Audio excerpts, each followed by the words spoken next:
good morning, good afternoon, and good evening to you, the common people of the tube. Hope you're today happy and grounds when you world. Welcome to Q&A Wednesday. Let's get to the first question, shall we? Yes. I don't know what that is. I'm stuck in this loop. Help! Help!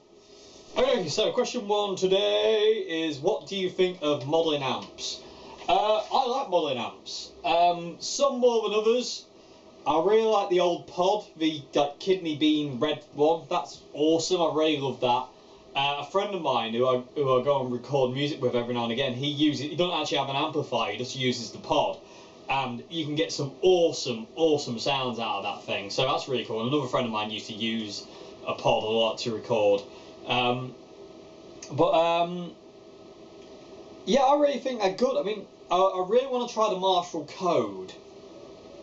That looks mad. I really want to try that. I definitely class that as a modelling amp. No, it is a modelling amp. But I think some are a bit rubbish. Well, not rubbish, I think that's a strong word. Some of them aren't as good as others. Like the pod, for instance. The pods are really good. I've always liked the pod. I actually, back in the day, I had a Behringer V amp, which was like a blue guitar-shaped thing. And it was really cool. It sounded brilliant. And I really enjoyed it, but it would crash, and you'd have to factory reset it, so you'd lose all your settings like once a week. And also, like, it eventually just died, and I eventually had to get rid of it, which is kind of annoying because I really wish I still had that, because I really enjoyed it. I really liked the effects on it and stuff like that. But yeah, I think modelling amps can be brilliant. I know there's a stigma attached, oh, it's not a real amp and all that, but I think you kind of missing out if you kind of think that way, because you can have a lot of fun with them. You can get kind of real unique kind of sounds and unique tones out of modelling amps, especially stuff like the pod. I mean, to record Water for 10 days, John Frusciante's To Record Water for 10 days, that was recorded using a pod. Well, so I've read, I don't know if that's 100% true, but apparently he recorded that using just a pod. And some of the guitar sounds he's got on that album are just wicked. So, you know, I think it's just kind of how you dial it in, you know, how you hear it. I mean, I guarantee it's not going to be for everyone, but as far as modelling amps go, I think modelling amps are brilliant. I think there's some great modelling amps out there, to be honest with you. I really do. I really think there's some awesome stuff. And like I always say, there's something in everything. You might have to go digging for it, and it might take you a while, but there is something in everything. It just takes a bit of time sometimes to, like, you know, to dig it out and find what it is that specifically, you know, suits your ear, so to say. But there really is something in everything you play through. There will be something in there that you go, God, that's really cool, you know. So yeah, that's. I hope that's answered your question. There's a bit of a long-winded answer again. Yeah, I hope that's answered your question. I definitely love modelling amps. I think they're great, especially of your old pods and stuff like that. Awesome. Okay, moving on to question 2 now. Okay, so question 2. This is going to get confusing. What causes feedback? Honestly, I don't 100% know. I've never been one of those people who has to know those kind of things. I just know how to get it. I don't really understand why it happens. I'm sure somebody out there in the, you know, you lovely people of YouTube, I'm sure you can comment and write an immense description why feedback happens, more than I can probably explain. All I know is that you will not get feedback out of a clean signal. So, you know, no matter how hard I get, no matter how close, I try, and no matter how hard I try or close I get to the cabinet, it will not feed back. But the moment I overload the signal by putting distortion on,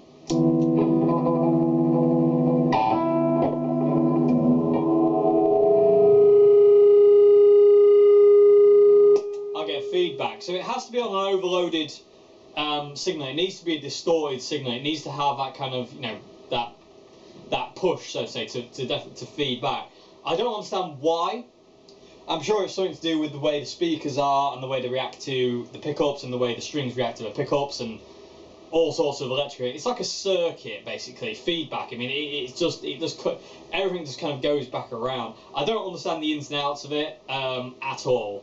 I just know that's how you get it. Look, lots of gain, lots of volume, and just, you know, get close.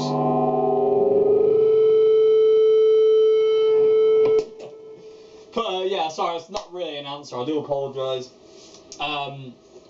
But I don't really know, if I'm being perfectly honest, why feedback, you know, is the way it is, or all this, that, and the other. I don't understand the technical ins and outs of it, so to say. But I'm sure somebody does. So if that person would be very lovely and write a description in the comment section below, that'd be awesome.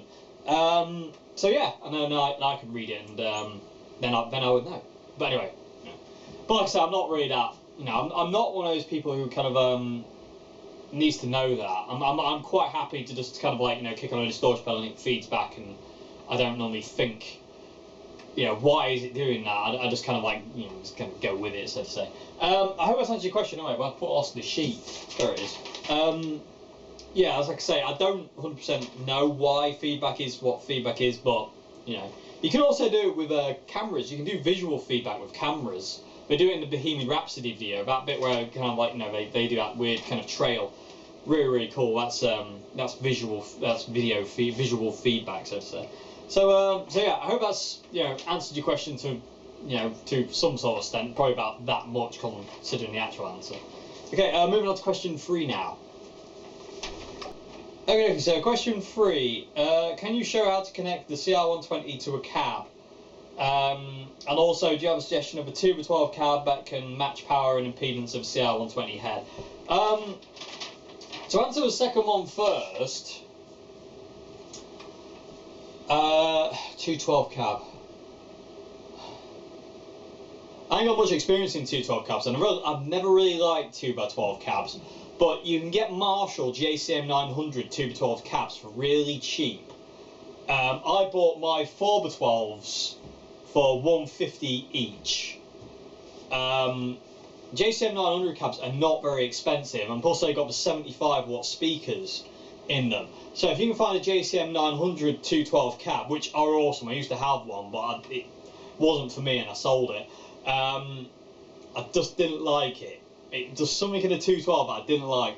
But if you can find a JCM900, Marshall JCM900 cab, that would work really nice with the CR120, because it's got those Celestion G12 75 watt speakers, which I think pair with the CR120 so well. There's just something about them that really, really smooth. Excuse me, really smooth out some of the edges of the amp, and does sound really nice. So that would be my recommendation. So like a JCM900 Marshall cab, or Bagheera. They do kind of a cheapish 212 cabs. I'm not that clued in on them on what speakers they use, but as long as it's got something like a 75-watt speaker, and you've got 2 of them, and you can run both of them together, you'll be absolutely fine with the 120 watt CR120. I mean, even if it's got a 30-watt speaker and you're only using it for home use, you can get away with a 112. You know, as long as you're not kind of gunning it, so to say, it won't wreck the speaker. But for my recommendation, I would go for something like a JSM 900 cab, just because of those speakers. Because I really do. These are my all-time favourite speaker. The G1275, absolutely awesome one with a black and white sticker on the back of it. Absolutely awesome speaker. There's just something in it that just works so well with the CR120. So I'd recommend that. And if not, try and find, like, you know, a cab with those speakers in it. That's what I'd recommend. And then it should easily, you know, hack the power of the CR120. So as for plugging it in, let me show you that now. Okay, so quite simply, really, on the back of a CR120, you've got 2 speaker outputs. They're both at 16 ohms, so the minimum impedance required is 8 ohms. So if you've got a 4 ohm cab, no, don't plug it in.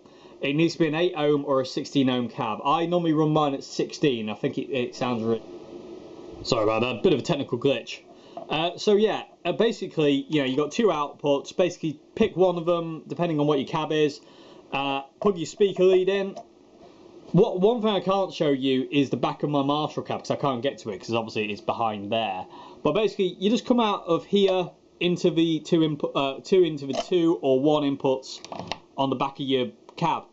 And like I say, if it's a 4 ohm cab, no, definitely not. But if it's an 8 ohm, that's cool. It actually really sounds nice at 8 ohm, the CR120 does. But I normally run it at 16, just out of 1 input.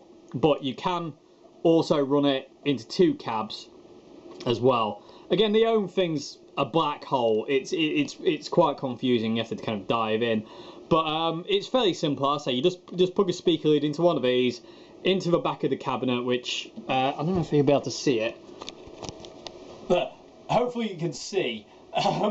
That's me just kind of like blindly shooting, but yeah, pretty simple really. Just out of there, into there, and play!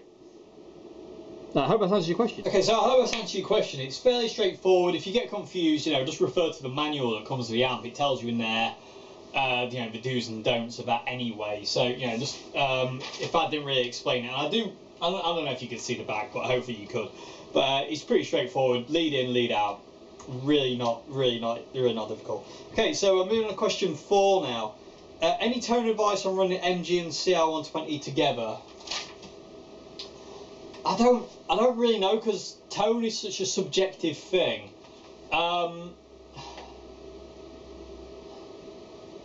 If I was to run the CR120 and an MG together, like I've already done in a video, firstly you want to get an AB or ABY foot switch with a ground lift, because they buzz together, they're very, very, very kind of loud. So you can't really, you could use a chorus pedal, but there's a lot of buzz. So you really want an ABY switch with a ground lift, so it kind of gets rid of that, gets rid of the ground loop, and it gets rid of that hum. I think I would run both of them on the overdrive channels. I'd run the MG on overdrive 2, and run the CR120 on the dirty channel. And I think what I would do is, if I was running both of them together, have a pedal like the double muff by Electro Harmonics. That's like a fuzz pedal, but you can roll down the volume on your guitar, and it kind of cleans up and gives you kind of a spark. It kind of acts as like a treble bleed. Yeah, actually, I think, yeah, I'd run the MG on OD1, and I'd run the CR120 on a low gain setting, maybe about 6 or 7 on the gain. And the CR120 is darker than the MG, so the MG would take the bright frequencies, the CR120 would take the low frequencies. I think that's why they work so well together. And what I'd do is I'd run them at kind of like that semi kind of broken up kind of sound, like this. So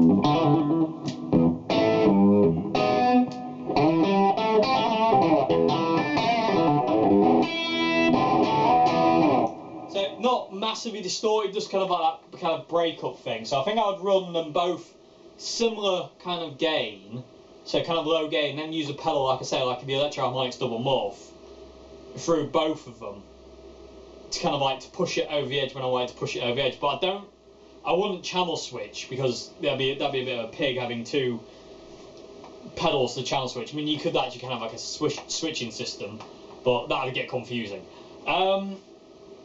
But I would just set them up like I normally do. I would, on the MG, I'd have gain on full whack, bass at 5, middle treble and contour on 0, volume on, channel volume on 10. And on the CR120, I'd have volume on 10, treble on 0, middle on 0, bass on 2, and I'd have gain on 7. That's how I would run them. And I say I would have the double muff as well for when I wanted to kind of like send it over into singy lead territory. So but again, that's how I would do it. It's not necessarily kind of like right for you. You'd have to play around and see what you think. But I would definitely recommend getting like an ABY switch with a ground lift, so you can kind of like get rid of a hum.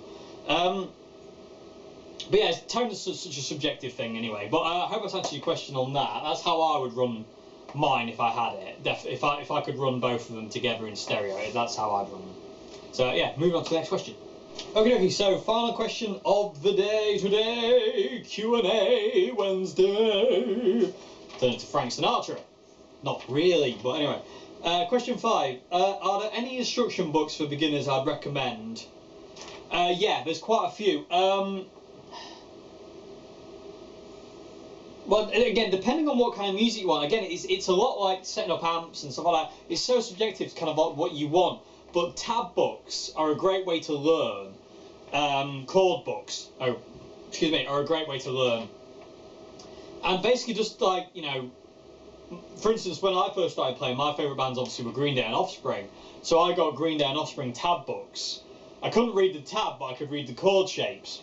And you know, there's not many guitar solos in Offspring and Green Day anyway, so I didn't really have to worry about tab.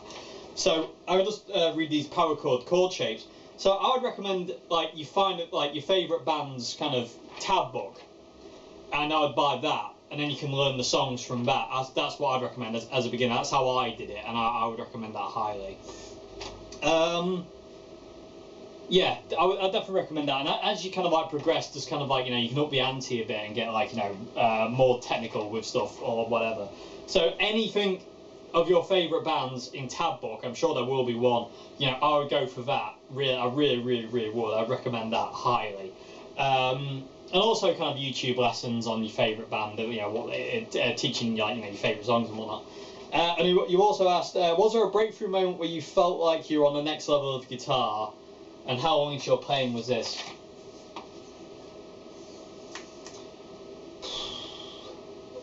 Not really. I didn't gauge my progression on the guitar. I didn't really gauge it. I just played every day like I still do. I